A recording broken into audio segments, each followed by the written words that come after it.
you're a college football fan, you're aware of this. But what we really want to get into is why the SEC has chosen 8 games. What was the case for 9 games? Why did that make sense? But also, what is the SEC accomplishing by going to 8 games? So, kind of to set the stage, obviously, Texas and Oklahoma coming in 2024. This is the final year of the current arrangement before we expand the conference. And right now, the SEC plays an 8 game schedule. That is old news. That's what everyone chooses to pick on when Alabama or Georgia is running the gauntlet, and they have UMass come to town in November. They have Directional Tech come to town in November, and folks complain that it's a built-in bye week for these SEC teams. So, as fans of both a team in the Southeastern Conference and just as college football fans, I think we all would raise our hand and say, yeah, we would love to see the SEC go to 9 games, play that extra conference game, have that better product in the middle of November instead of playing an FCS school. The the issue is that's the fan side. We're talking about the Southeastern Conference, who is in the middle of media rights, of trying to become, the Death Star, right, for college sports. And I'll turn it over to you guys. We were talking about this, in the prep leading up to it. Trey, the SEC by moving this chess piece is essentially upping the ante to ESPN, who they currently have their TV rights through, and saying, "Hey, if you want 9 games, you're going to have to pay for it." Oh, absolutely. And if you've seen the defense coming out of, people other than, I'll talk about Peter Burns here in a second, why I think his Yep. tweet's a little out of pocket that he sent out this morning. But the real reason for this is the money. And it's been the off season of media rights deals. If you followed along on the show, we've talked about the Pac-12 ad nauseum. We've been talking about the ACC and the schools that are trying to get rid or get out of that agreement that has them locked in for until 2036. It's what dictates all of this. Every decision is being viewed through the lens of what makes the most financial sense for us as a conference. I think the SEC was touting the timeline was, if I'm remembering correctly, they announced the new media rights deal, and then Texas and Oklahoma are announced to the SEC, which, I think a lot of people were naively saying that, oh, that means ESPN's going to add to that media rights deal. I think if there's one misstep that the SEC had in all of this, it's that they didn't have their ducks in a row with Texas and Oklahoma before announcing that media rights deal, because ESPN isn't just going to back out of a contract that's now better for them because you added 2 teams. So, in addition to that, this is the SEC saying, with deciding 8 games over 9 games, this is the SEC saying, hey, ESPN, if you want the extra premium inventory, if you want another game between Georgia and LSU, or South Carolina and Oklahoma, or, fill in the blank, Florida versus Texas, you're going to have to pay up for that. Until then, until you re-up this deal and give us more money where we think we deserve with the extra conference inventory, enjoy your Georgia UMass, enjoy your Alabama A&M, enjoy your Texas A&M Prairie View. That's what you're going to get, because that's what you're paying us, and that's what we think that you are paying us for right now. Yeah, well, and the SEC is obviously the premier conference, so they're going to get to pull top dollar. That's obviously true. Whoever was going to do this was going to get to do whatever they wanted to with the money and the rights and everything. They're going to get to pull whatever they wanted to from ESPN or CBS or whoever it was that they were negotiating for. My biggest issue here, I think, has to do with just in terms of exposure.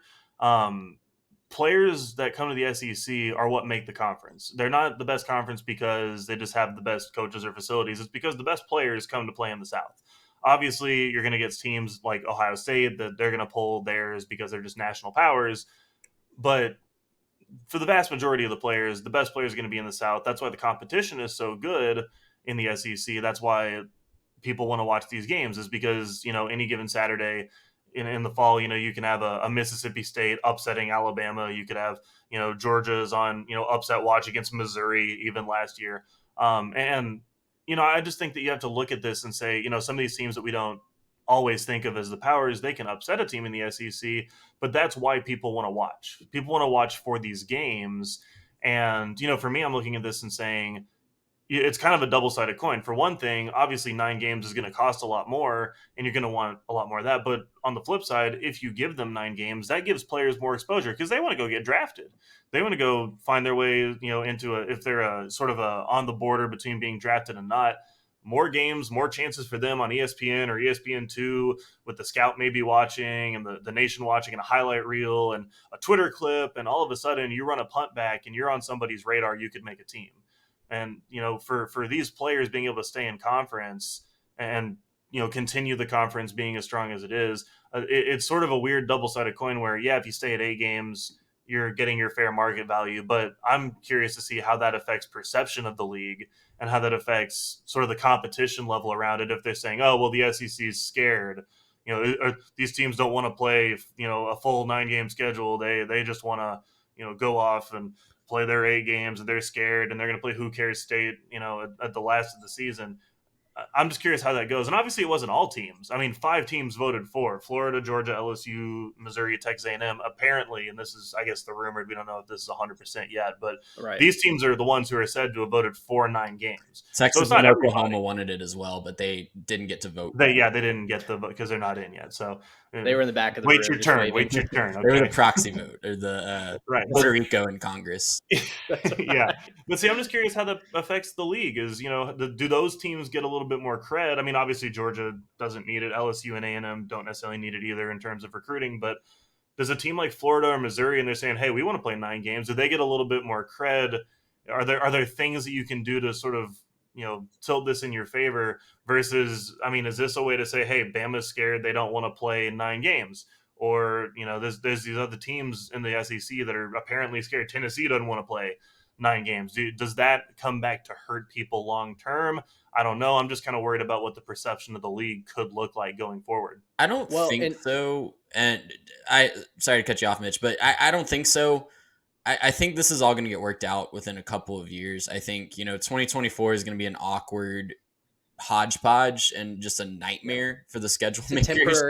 Temporary solution. It's going to be a temporary solution. This is going to get worked out monetarily. They will go to 9 conference games because, aside from the money thing, obviously that's what's driving all these decisions. From a fan base standpoint, it just is really disappointing to see it completely sold out for money.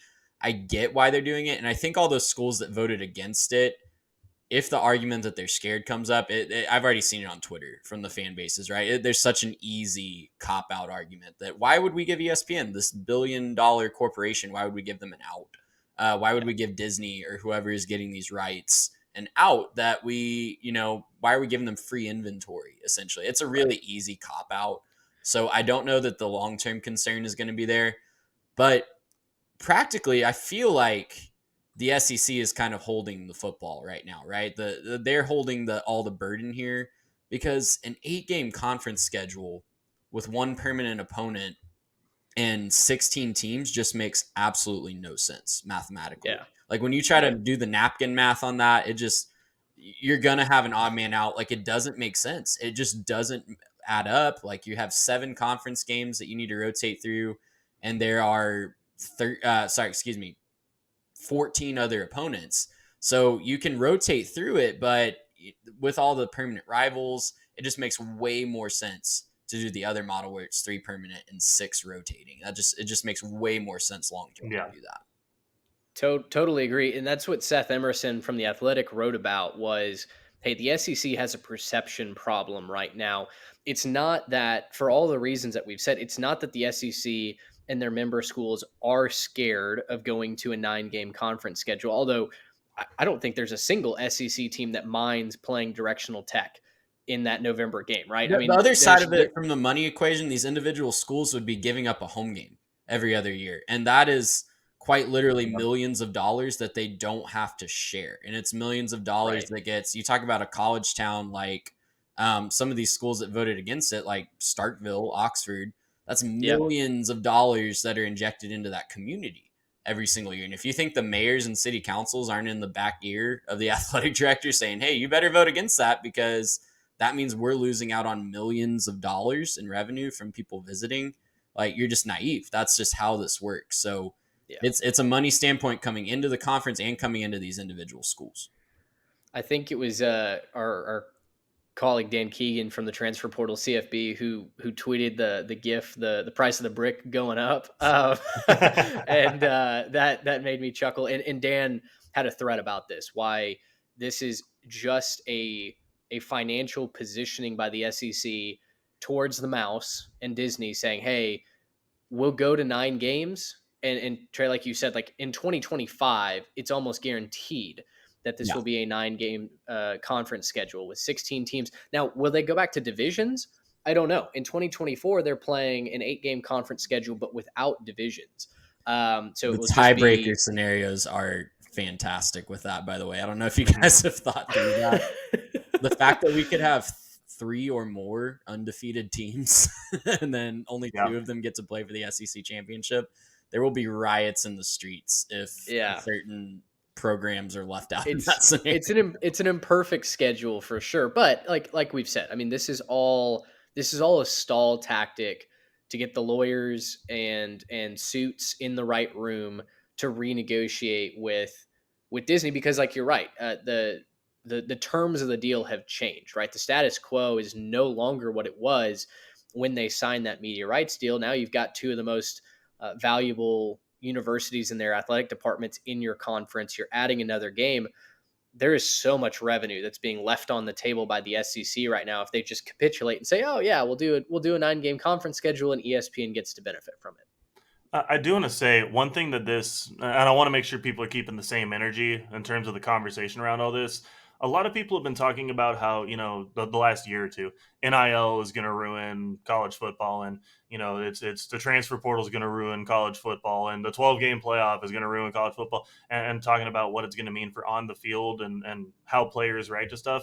This kind of thing, the jockeying for position, the only doing things to make sure that you can appease some kind of a network out there, and choosing your actual schedule. This is at least even or on par with that, if not maybe worse, in terms of affecting the on-field product and what we get to see as fans, and sort of the sportsmanship around the game. So if you're gonna bring that energy about NIL ruining the game and how players are going to get paid to go to different schools and keep the same energy with all these commissioners and all these presidents of universities only doing things on the competitive side for a money standpoint. Keep the same exact energy with all that stuff, because if you're going to blame players for that kind of thing, you got to go straight up to the top and blame them too. If you're going to make this about money, and if this is going to be one of the biggest drivers of cash in terms of sports, if football is going to do that, great. But again, if you're going to say that money in football is the problem and all that, then you keep it with this exact same thing too, right? Don't switch it up just because now it's about billions and the ESPN and CBS and everything else. Don't switch up now. So if I could, I want to talk about Peter Burns' tweet, because I think this is the argument that you should not fall for if you're looking for who's the bad guy in this situation. And look, I don't want to pick on Peter too much. I actually really enjoy Peter Burns' commentary. He works for the SEC Network and he works for ESPN, so he's going to carry water for the SEC. Man. He's going to toe the company line. But what he tweeted this morning on Saturday is, since the NCAA approved 12-game schedules in 2006, no team playing 9-game conference schedule has ever won a college football national championship. The Big Ten, Pac-12, and Big 12 haven't won a title since moving to 9 conference games. Meanwhile, the SEC has won 13 titles and the ACC has won 3. Of course, all by 2 separate schools in the ACC's case with Clemson and Florida State.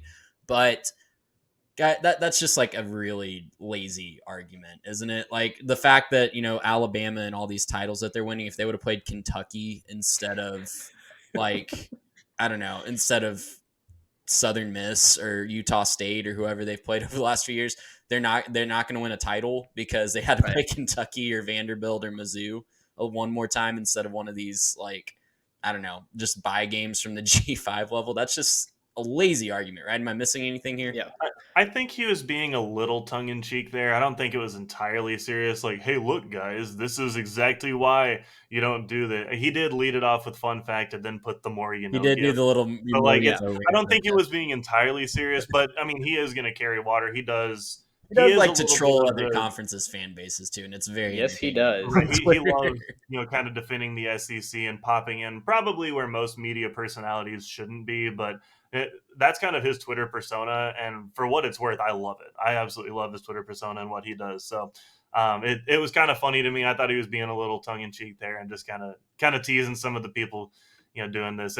It's not like there was no reason to stick with 8 games. We all disagree, I think, with the 8 game model right now, and we would all rather it be different, but it's not like there's no reason. I mean, hey, you want to win a championship, you got to stay at 8 games. So I think that was Right. kind of where he was going with it. And on the flip side of that, if you think that there's going to be a Pac-12 team, who knows if the Pac-12 is even going to be around in 2 years, but if let's just say We'll get there.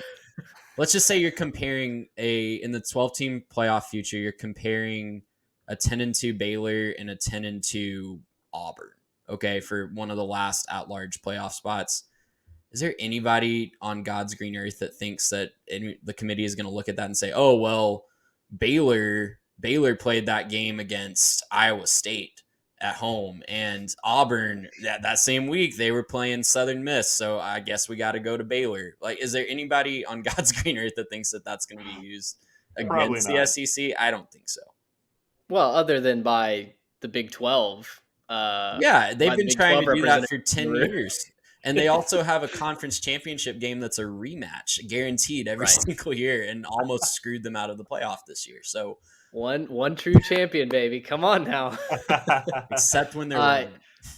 I agree. I think on Peter's tweet, I do think it's a little bit of a joke. It's also just such a straw man argument to say, look, see, this works. You want to win a championship, you play 8 games. Like, there is no correlation. It also helps to have the best not absolutely causation. Of all time. It also exactly helps to have, right. The best coaches and the best resources and the most money. The little through line there is the embedded. Oh yeah, Nick Saban has been coaching in the SEC for the past 16 years. Right. Yeah, I don't think anyone is cracking open the stat books and going, yeah, okay, 8 games. Oh, guys, check it out. Kirby Smart's at Georgia. I wondered where that guy went. Well, and that also overlapped with like Urban Meyer at Florida and like all the success that LSU has had under different coaches. Yeah. So like, let's not pretend like this wasn't some really special football and some really special players along the way. I mean, we talk about Cam Newton at Auburn at the same time. So like, there are a lot of different things that happened and contributed to